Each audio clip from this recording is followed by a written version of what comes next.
பரிகாரம். இனிமேல் சக்தி பெற்று நோன்பு நோட்க முடியாத நிலையில் உள்ள முதியவர்கள் ஒரு நோன்புக்கு பரிகாரமாக ஒரு ஏழைக்கு உணவளிக்க வேண்டும். எந்த அளவு உணவளிக்க வேண்டும் என்பதில் இமாம்களிடையே கருத்து வேறுபாடு காணப்படுகிறது.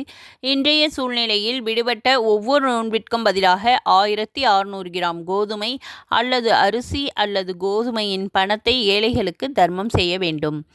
அல்லது ஒவ்வொரு நோன்புக்கும் பதிலாக ஒரு ஏழைக்கு 2 வேளை நடுத்தரமான உணவு தர வேண்டும். இது குறித்து இமாம் அபு ஹனீஃபா ரஹ்மத்துல்லாஹி அலைஹி அவர்களுடைய கருத்தாகும். ஃபித்யா பற்றி விரிவான சட்டங்கள் ஃபிக்ஹ் நூல்களில் உள்ளன. நமது பயான்களிலும் இருக்கின்றது. இது குறைந்தபட்ச அளவாகும். விரும்புபவர்கள் இதைவிட அதிகமாகவும் வழங்கலாம். ஒரு ஏழைக்கு மட்டுமல்லாமல் பல ஏழைகளுக்கும் உணவு அளிக்கலாம்.